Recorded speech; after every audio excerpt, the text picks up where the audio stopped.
कुछ स्वादिष्ट है बनाना तो playrecipes.com पे जरूर है आना। रामगढ़ नाम के गांव में श्याम नाम का एक आदमी अपने परिवार के साथ रहता था। उसकी पत्नी निर्मला बहुत ही गुस्सैल किस्म की औरत थी। वो हमेशा किसी न किसी से झगड़ती रहती। श्याम खेतों में काम किया करता था, मगर उससे उसके घर का गुजारा ठीक से हो नहीं रहा था। इसलिए वो हमेशा चिंता में डूबा रहता। ऐसे ही एक दिन, अरे भाई श्याम, क्या हुआ है? इतने उदास हो? अरे कुछ नहीं, निर्मला से अपनी फूटी किस्मत पर सोच रहा हूँ। और क्या? अरे ऐसे क्यों बात कर रहे हो श्याम? और नहीं तो क्या, मेरा दिमाग सोच सोच के थक गया है। क्या हुआ है बताओगे? अरे जितना भी कमाओ घर के लिए कम ही पड़ता है। पैसों की वजह से हम दोनों में हमेशा झगड़ा होता रहता है। तुम शहर में जाकर कुछ काम धंधा क्यों नहीं शुरू करते? लेकिन भाई, उसके लिए बहुत सारे पैसे लगेंगे। अरे अगर तुझे पैसे चाहिए तो मैं दूंगा ना। एक काम करता हूँ, मैं तुझे 10,000 रुपए देता हूँ। तू शहर जा और कुछ काम धंधा कर। सच में? तुम मेरी मदद करोगे राघव? अरे हाँ, करूंगा ना। तू चिंता मत कर, तू कल मेरे घर आ जा, मैं तुझे 10,000 रुपए दे दूंगा। धन्यवाद राघव, तुम्हारे जैसा दोस्त मुझे मिला है, मुझे और क्या चाहिए। हाँ हाँ, कल घर आ जाना, मैं पैसे तैयार रखता हूँ।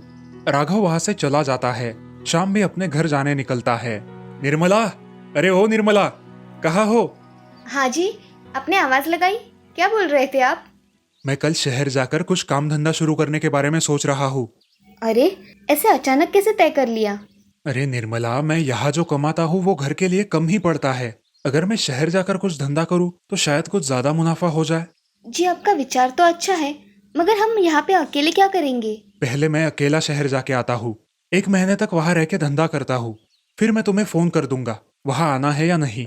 जी ठीक है, मगर आपके खाने पीने का क्या करने वाले हो आप? अरे तुम उसकी चिंता मत करो, तुम सिर्फ यहाँ बच्चों का और अपना ख्याल रखो। अगले दिन सुबह ही शाम राघव के घर अपना बैग लेकर जाता है। अरे शाम, आ गए? ये लो पैसे। और हाँ, जिस मकसद से शहर जा रहे हो वो पूरा करके ही लौटना। राघव, मैं ये सब कर पाऊंगा ना दोस्त? अरे तू करेगा नहीं तो तुझे पता कैसे चलेगा? शाम शहर के लिए रवाना हो गया। शहर पहुंचकर शाम वहां की चकाचौंध देखकर दंग रह गया। गाड़ी से उतरने के बाद वो एक बैंक के सामने खड़ा हो गया। वहां उसे एक चाय वाला अपनी चाय लोगों को बेचते हुए नजर आया। देखते ही देखते उस चाय वाले की पूरी चाय खत्म हो गई। शाम को भी बहुत भूख लगी थी। उसने उस चाय वाले से पूछा, अरे भाई, ये चाय कितने की थी? भाई साहब, आप नए हो क्या? 10 रुपए में एक कप है। हाँ, एक दे दो। शाम चाय वाले को पैसे देता है और अपने रहने के लिए किसी मकान के बारे में पूछताछ करता है। तुम मेरे साथ रह सकते हो, जब तक तुम्हें कोई काम नहीं मिल जाता मेरे घर में रह लेना। धन्यवाद भाई साहब, आपने मेरी बहुत बड़ी मदद की है। मैं आपसे बयां भी नहीं कर सकता कि मुझे आपका कितना सहारा मिला है। अरे मैं भी यहाँ अकेले ही आया था और मुझे किसी ने मदद नहीं की थी, इसलिए मैं तुझे कर रहा हूँ। चल मेरे घर। चलिए भाई साहब। वो चाय वाला शाम को उसके साथ उसके घर ले जाता है। शाम वो रात वही रुकता है। अगली सुबह चाय वाला अपने काम पर निकल जाता है और शाम घर पर ही रहता है। काम खत्म करके चाय वाला शाम को घर वापस आता है और शाम के लिए कुछ खाना भी लाता है। भाई साहब, मैं यहाँ खुद का नया धंधा शुरू करना चाहता हूँ, क्या आप मेरी कुछ मदद कर सकोगे? तेरी मदद करूंगा, मगर तू धंधा क्या करना चाहता है? अब तक तो सोचा नहीं, लेकिन आप जो करते हैं वही करूंगा। शुरुआत तो करके देखता हूँ। हाँ, ये भी अच्छी कल्पना है। अगर तुम चाहो तो मेरे साथ शुरू कर सकते हो। नहीं नहीं, आप सिर्फ मुझे जगह बता दीजिए, मैं कर लूंगा। मेरी वजह से बहुत तकलीफ हुई है आपको, मैं अब आपको और तकलीफ नहीं देना चाहता। तुम मुझे जहां मिले थे उस बैंक के सामने अभी तक किसी ने चाय की दुकान नहीं लगाई है, क्यों ना तुम वहां ठेला लगाओ? भैया, कितना खर्चा आएगा? कुछ कुल मिलाकर 5,000 रुपए लगेंगे और बाकी कुछ सामान लगेगा जो तुम्हें खरीदना पड़ेगा। एक रेडी भी लगेगी, हम कल ही रेडी देखने बाजार जाएंगे। हाँ भाई साहब, आपको जैसा ठीक लगे।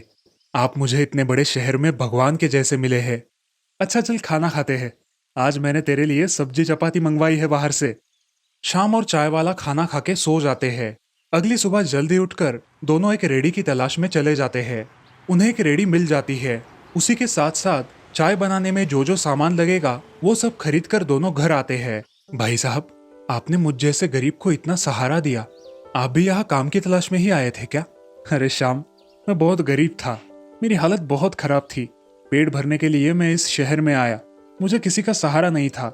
मैंने बहुत सारी ठोकरें खाई और जैसे तैसे पैसे कमाए, और कल मैंने जब तुझे देखा तो मुझे मेरा बीता जीवन याद आ गया, इसीलिए मैंने तेरी मदद कर दी, और कुछ नहीं। और आपका परिवार कहाँ है भाई साहब? मेरा इस दुनिया में कोई नहीं है, मैं अकेला ही हूँ। अरे भाई, मैं हूं ना, तुम्हारा भाई, और मेरा पूरा परिवार भी तुम्हारा है। अब तुम अकेले नहीं हो। ये सुन के चाय वाले की आंखों में पानी आ गया और वो शाम का चेहरा ताकता ही रहा, जैसे कि उसे सच में परिवार मिल गया था। अगले दिन शाम और चाय वाला दोनों मिलकर शाम की दुकान शुरू करते हैं। शाम के हाथ की बनाई हुई चाय सबको बहुत पसंद आती है। अरे शाम, तुम्हारे हाथ की चाय लोगों को बहुत पसंद आई है। अच्छा, तुम भी पीकर देखो। चाय वाला भी शाम के हाथ की बनाई हुई चाय पीकर देखता है। शाम, चाय तो बहुत अच्छी बनी है, सच में तुम्हारे हाथों में जादू है, जादू। चलो अब हम बैंकों में जाकर पर्चे बांटते हैं, जिससे हमारी चाय यहाँ हम बांट सकेंगे। हाँ चलो। शाम और चाय वाला दोनों बैंक में जाकर अपने अपने पर्चे बांट कर आते हैं। शाम को अपना काम खत्म करके दोनों बातें करने लगते हैं। भैया, क्यों ना हम चाय के साथ और कुछ खाने का सामान रखें? इससे हमें मुनाफा भी ज्यादा होगा और ग्राहकों को सभी चीजें एक जगह मिल जाएगी। तुम्हारा ये विचार अच्छा है, हम ऐसा ही करेंगे। शाम और चाय वाला घर चले आते हैं और घर आकर उस दिन की कमाई गिनने लगते हैं। भाई साहब, हमें आज 1,000 रुपए का सामान लगा और हमारा मुनाफा 5,000 रुपए है। ये 2,000 रुपए तुम रख लो, बाकी के पैसों का मैं कल सामान लाऊंगा। अब दोनों खाना खाकर सो गए। अगले दिन शाम अपने ठेले के लिए निकल पड़ा और चाय वाला अपने काम के लिए। अब शाम का धंधा बहुत अच्छे से चलने लगा। उसके सारे ग्राहक संतुष्ट थे। ऐसे ही लगभग 15 दिन बीत गए। अब उस चाय वाले की मदद से शाम ने एक मकान किराए पर लिया और अपने परिवार को लाने वो अपने गांव वापस चला गया। उसको घर आया देख निर्मला बहुत खुश हो गई। अजी, आपका बिजनेस अच्छी तरह से चल रहा है ना? अरे भाग्यवान, बहुत अच्छा चल रहा है। अब तुम भी मेरे साथ आने की तैयारी कर लो। सच में? हाँ सच में। मैं राघव भाई से मिलके आता हूँ। शाम राघव से मिलने उसके घर गया। अरे राघव, कहाँ हो मेरे दोस्त? अरे श्याम, तू कब आया? अरे आज ही आया, और ये लो तुम्हारे 10,000 रुपए। यार राघव, तू मेरा सच्चा दोस्त है। अगर तू मेरी मदद ना करता तो मैं शहर में जाकर कोई धंधा नहीं कर सकता था। श्याम, मैंने मेरी दोस्ती निभाई। अब राघव और श्याम एक दूसरे को हंस के विदा लेते हैं। अगले दिन श्याम अपने पूरे परिवार को लेकर शहर चला गया। शहर जाकर अपने परिवार के साथ वो उस किराए के घर में रहने लगा। अब निर्मला भी उसके धंधे में उसका साथ देने लगी। श्याम ने खूब तरक्की की। इसी के साथ वो चाय वाला भी अब श्याम के साथ रहने लगा। उसे भी अपना एक परिवार मिल गया और इस तरह से सब लोग हंसी खुशी रहने लगे। राघव एक गरीब मगर होनहार मजदूर था। घर में उसकी पत्नी श्यामला और बेटी राम्या रहा करती थी। राघव बहुत मेहनत करके अपने घर का गुजारा करता था। श्यामला बहुत ही समझदार औरत थी, इसी वजह से उनका परिवार कम पैसों में भी खुश था। कुछ ही दिनों में राम्या के स्कूल के एग्जाम थे। पिताजी, मेरे स्कूल में अगले महीने एग्जाम है। अच्छा बिटिया, बहुत अच्छे से तैयारी करना। पिताजी, इस बार मेरा पहला नंबर आया तो आप मुझे क्या देंगे? तुम्हारा अगर पहला नंबर आया तो मैं तुम्हारे बर्थडे पे तुम्हें होटल में लेकर जाऊंगा और तुम्हें डोसा खिलाऊंगा, ठीक है? ये, अब मैं पहला नंबर लेकर ही रहूंगी। उसका खिला हुआ चेहरा देख राघव भी खुश हो जाता है। तभी श्यामला वहां आती है। अजी, आपको क्या जरूरत थी ऐसा कुछ बोलने की? खामखा बेटी उम्मीद लगाकर बैठेगी। थोड़े पैसे बचा कर रखे हैं मैंने, उसमें हो जाएगा, तुम चिंता मत करो, मैं सब संभाल लूंगा। अब राघव ज्यादा देर तक काम करने लगा, जिससे उसे थोड़े ज्यादा पैसे मिलने लगे। जैसे तैसे करके उसने कुल मिलाकर 200 रुपए इकट्ठा कर लिए। अगले महीने उसके बेटी की परीक्षा का रिजल्ट था और रिजल्ट के दूसरे ही दिन उसका जन्मदिन था। रिजल्ट का दिन आया।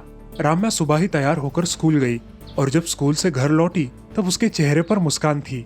घर आते ही राघव ने राम्या से पूछा, क्या हुआ है? आज मेरी राजकुमारी बहुत खुश है, पहला नंबर आया क्या? हाँ पिताजी, आपको कैसे पता चला? मैं मेरी राजकुमारी का चेहरा पढ़ सकता हूँ। पिताजी, अब आपको मुझे होटल में खाना खाने के लिए लेकर जाना होगा। हाँ ले जाऊंगा ना, क्यों नहीं, कल जाएंगे, ठीक है? अब मैं काम पर जाता हूँ। राघव काम पर चला जाता है। अगले दिन की छुट्टी डाल देता है और अगले दिन अपनी बिटिया को होटल में लेकर जाता है। वेटर साहब, मुझे मेनू कार्ड दिखाएंगे? जी ये लीजिए, धन्यवाद। मेनू कार्ड पर डोसे का दाम 150 रुपए देखकर राघव चौंक गया।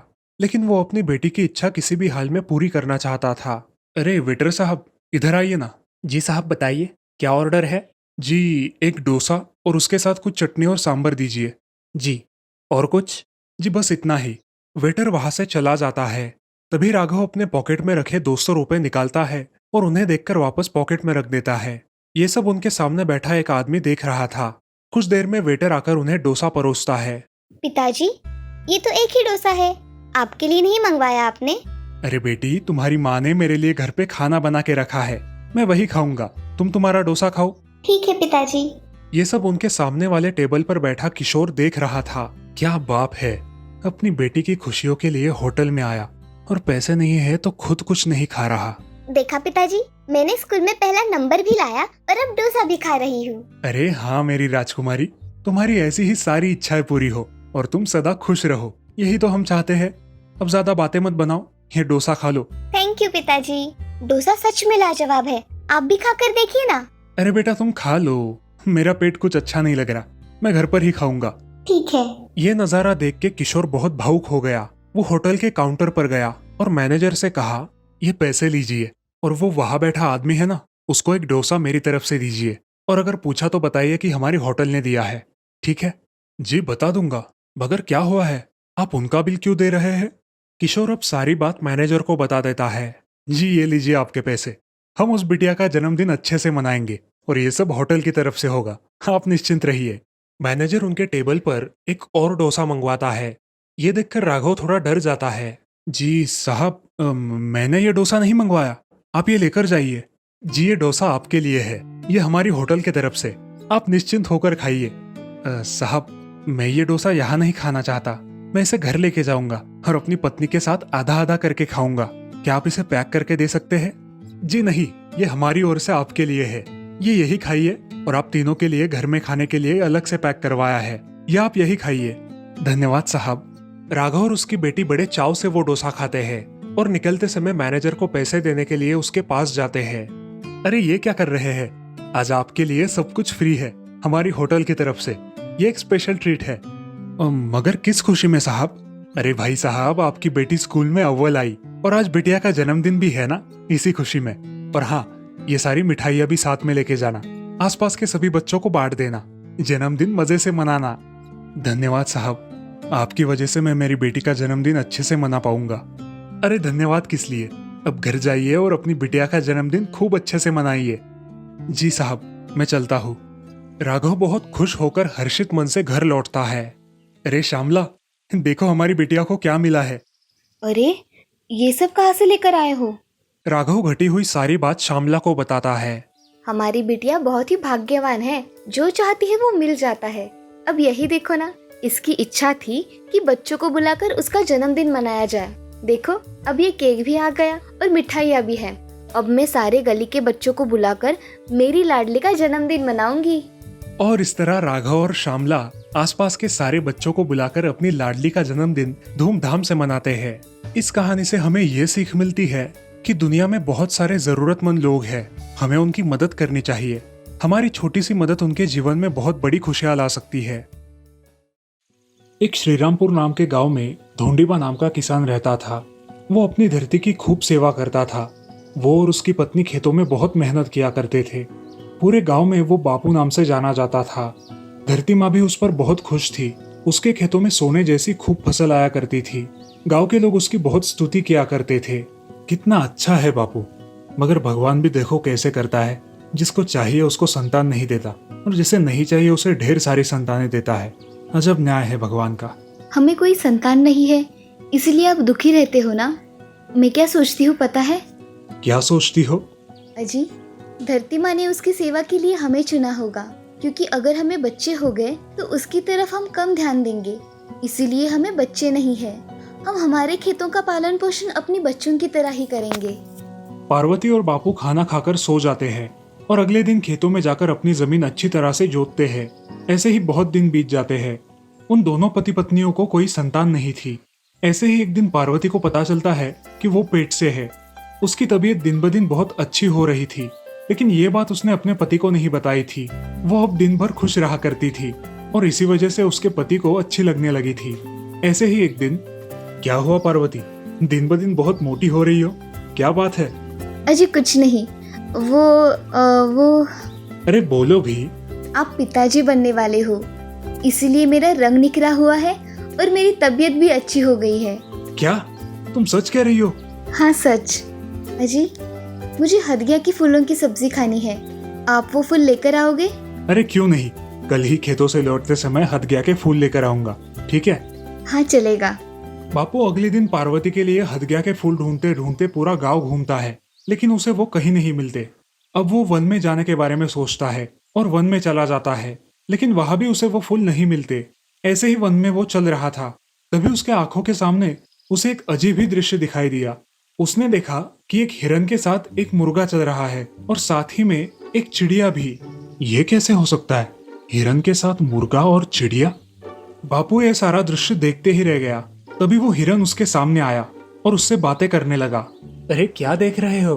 क्या हुआ है तुम्हें? कुछ नहीं, आपके साथ अलग अलग प्राणी देख के मैं हैरान हूँ। किसान दोस्त, यहाँ कैसे आना हुआ?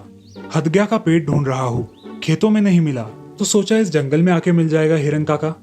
आप मुझे काका मत बुलाइए, मैं आपके दामाद जैसा हूँ। अच्छा ठीक है, मगर मुझे लड़की ही नहीं है तो तुम दामाद कैसे हुए? अरे बापू अब नहीं, मगर 4-5 महीनों में तुम बाप बनने वाले हो। हाँ, मगर तुम्हें कैसे पता? मुझे सब पता है। जब बेटी होगी तो आप मुझे दोगे और बेटा हुआ तो आप रख लेना। अगर ये शर्त मंजूर है तो बताओ, मैं फूल लाकर देता हूँ। चलेगा, अब लाके दे दो। अब बापू के पास दूसरा कोई पर्याय नहीं था, उसने हाँ कर दी। अब वो हिरन उसे जंगल में बहुत दूर तक ले जाता है और उसके हाथ की बड़ी सी बैग में हदगिया के फूल भर के देता है। बापू वो थैली लेकर घर आता है और मन ही मन लड़का हो ऐसी दुआ करता है। कुछ महीने बीत जाते हैं और पार्वती को कुछ महीनों बाद एक सुंदर लड़की होती है। ये खबर हिरन तक पहुंच गई और ऐसे ही एक दिन हिरन उनके दरवाजे पर आ टपका।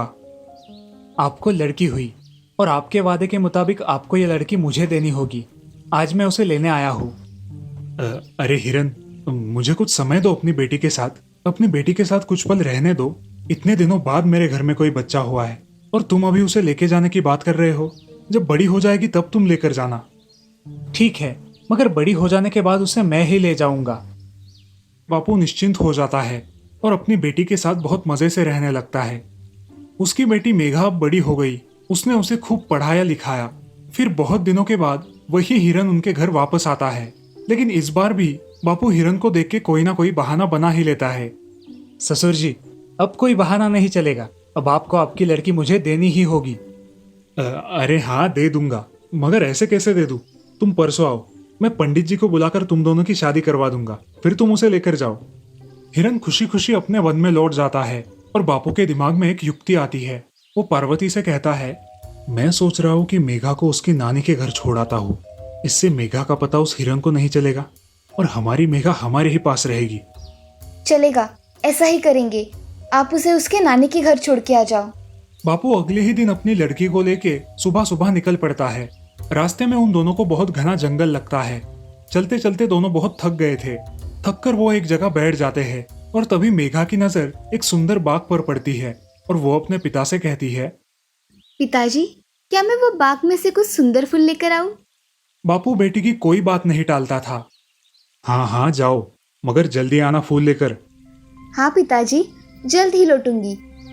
अब मेघा फूल तोड़ने में व्यस्त हो जाती है और अपनी ही धुन में चलते चलते उस बाग के बहुत अंदर तक चली जाती है। वहां उसे एक बड़ी गुफा दिखाई देती है। वो गुफा के अंदर जाती है। गुफा के अंदर उसे एक हिरन दिखाई देता है। अब वो उस हिरन के पीछे पीछे चलने लगती है। ये सब हिरन ने बिछाया हुआ जाल था। अब मेघा हिरन के पीछे पीछे एक राजमहल में चली गई। इधर बापू अपनी लड़की को ढूंढते ही रहे। बहुत समय हो गया, लेकिन उन्हें वो कहीं नहीं मिली। अब उन्हें चिंता होने लगी। उस हिरन का एक छोटा सा राज्य था जिसमें कुछ सूबेदार थे।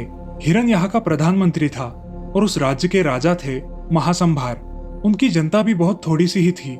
एक डायन की श्राप की वजह से वहाँ के सभी इंसान प्राणी बन गए थे। वो मुर्गा हिरन का मंत्री था और वो चिड़िया उसकी दासी थी। हिरन का राजमहल बहुत सुंदर था। अब हिरन और मेघा उनके राजमहल में आए। चलो, मैं तुम्हें एक अजूबा दिखाता हूँ। और कौन सा अजूबा देखने का बाकी है? हिरन अपने कपड़े उतारता है और अचानक एक सुंदर युवक में बदल जाता है। मेघा उसे देखती ही रहती है। तुम तो मनुष्य हो हमारे जैसे। हम आपके जैसे ही हैं, फर्क सिर्फ इतना है कि हमें 4 पैर है और आपको 2 पैर है।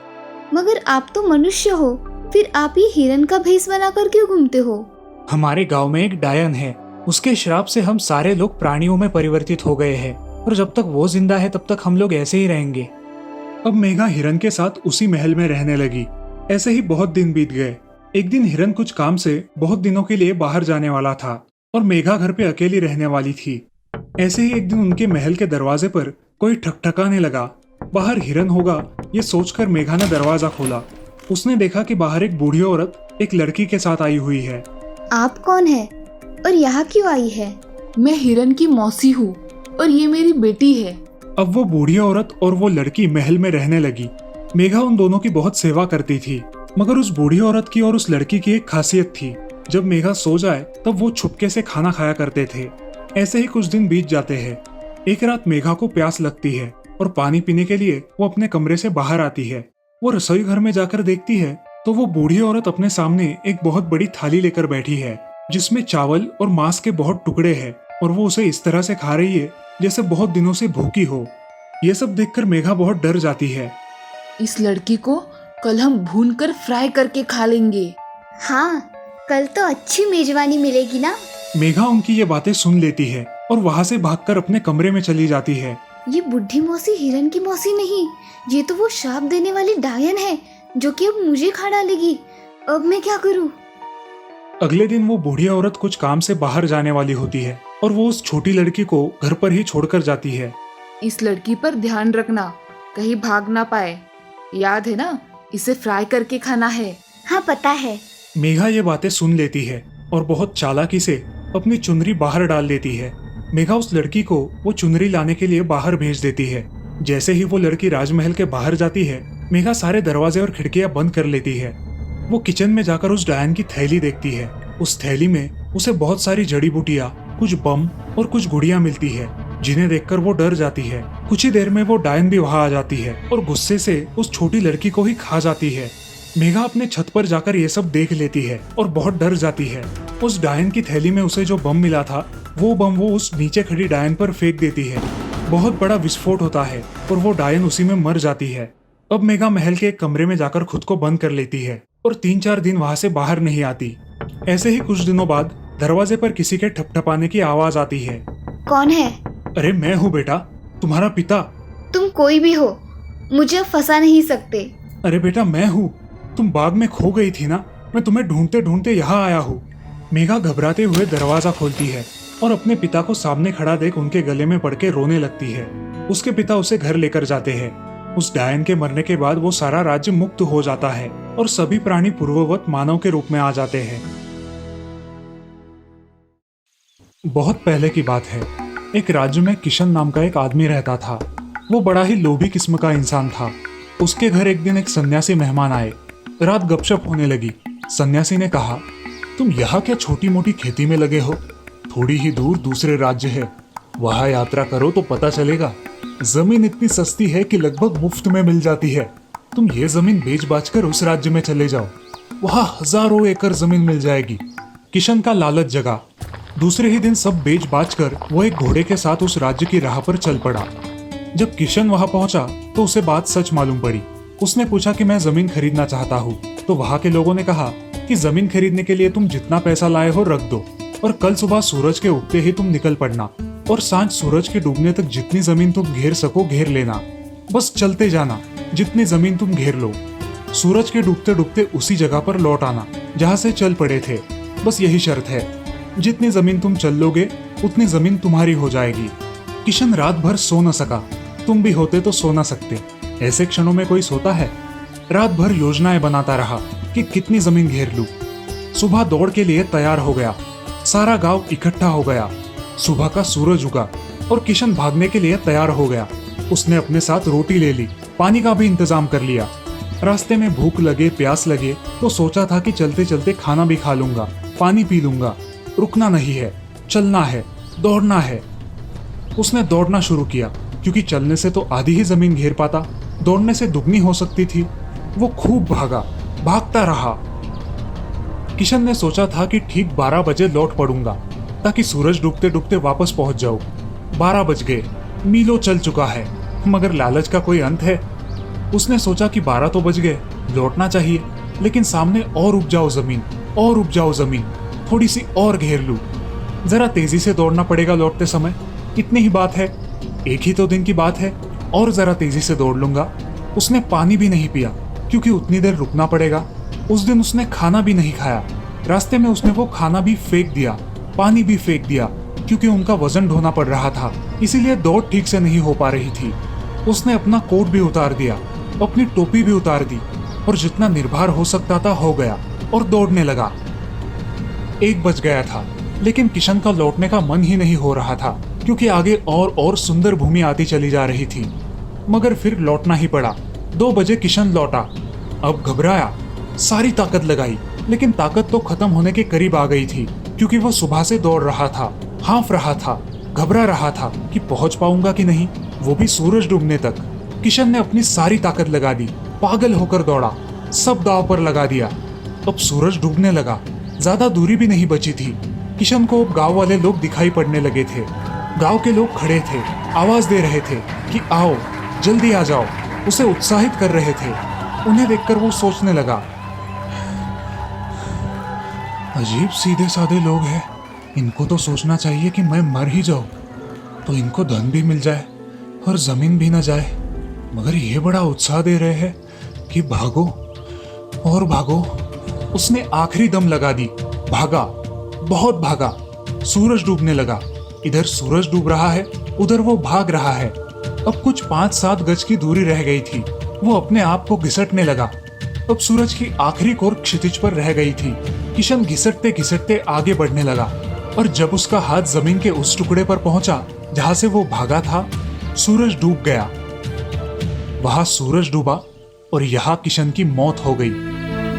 इतनी मेहनत कर ली थी, शायद हृदय का दौरा पड़ा था, और यहाँ जिनको वो गांव के सीधे साधे लोग समझता था, हंसने लगे। गांव में इस तरह के पागल लोग आते ही रहते हैं। ये कोई नई घटना नहीं थी, अक्सर लोग आ जाते थे खबरें सुनकर और इसी तरह से मरते थे। ये कोई अपवाद नहीं था, यही नियम था। अब तक ऐसा एक भी आदमी नहीं आया था जो जमीन घेरकर जमीन का मालिक बन पाया हो। ये कहानी तुम्हारी कहानी है, तुम्हारी जिंदगी की कहानी है, सबकी जिंदगी की कहानी है। यही तो तुम कर रहे हो, दौड़ रहे हो कि कितनी जमीन घेर ले। 12 भी बज जाते हैं, दोपहर भी आ जाती है, लौटने का भी समय होने लगता है, मगर थोड़ा और दौड़ ले। ना भूख की फिक्र है, ना प्यास की फिक्र है। जीने का समय कहाँ है? पहले जमीन घेर ले, पहले तिजोरी भर ले, पहले बैंक में रुपया इकट्ठा हो जाए, फिर जी लेंगे, फिर बाद में जी लेंगे। एक ही दिन का तो मामला है, और कोई कभी जी नहीं पाता। गरीब मर जाते हैं भूखे, अमीर मर जाते हैं भूखे, कभी कोई जी नहीं पाता। जीने के लिए थोड़ी विश्रांति चाहिए, जीने के लिए थोड़ी समझ चाहिए। जीवन मुफ्त नहीं मिलता दोस्तों, थोड़ा जीना सीखो आज में।